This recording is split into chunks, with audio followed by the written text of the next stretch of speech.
Hi friends, ഇന്നലെ cut ചെയ്ത തെരണ്ടിയാണ് ഇന്ന് പൊരിക്കാൻ പോകുന്നത്. അതിൻ്റെ പ്രത്യേകത എന്ന് പറഞ്ഞാൽ തലേ ദിവസം നമ്മൾ മസാലയൊക്കെ പാക്ക് ഫ്രിഡ്ജിൽ വെച്ച് അപ്പോൾ അതിനൊരു പ്രത്യേക ടേസ്റ്റ് ഉണ്ടാവും. അതിലെന്തെല്ലാം ചേർത്തതെന്ന് ഞാൻ പറയാം.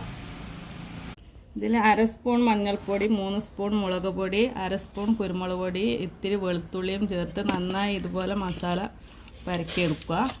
ഇത് പാകത്തിന് ഉപ്പ് ചേർക്കാൻ മറന്നു പോകരുത്. അപ്പോൾ ഇത് നന്നായി പരക്കി ഫ്രിഡ്ജിൽ വെക്കുക തലേ ദിവസം. എന്നിട്ട് ഇന്ന് തണുപ്പ് മാറിയതിന് ശേഷം നമുക്കിത് പൊരിച്ചെടുക്കാം. പാൻ ചൂടായി വന്നിട്ടുണ്ട്, അതിലേക്ക് എണ്ണ ഒഴിച്ച് കൊടുക്കാം.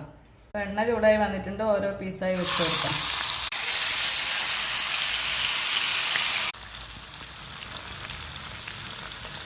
ഒരു ഭാഗം പൊരിഞ്ഞ് വന്നിട്ടുണ്ട്, മറിച്ചിട്ട് കൊടുക്കാം. അപ്പോൾ നമ്മളെ തെരണ്ടി റെഡി ആയിട്ടുണ്ട്. ഇഷ്ടപ്പെട്ടവർ ലൈക്ക് ചെയ്യുക, കമൻറ്റ് ചെയ്യുക, ഷെയർ ചെയ്യുക, സബ്സ്ക്രൈബ് ചെയ്യുക.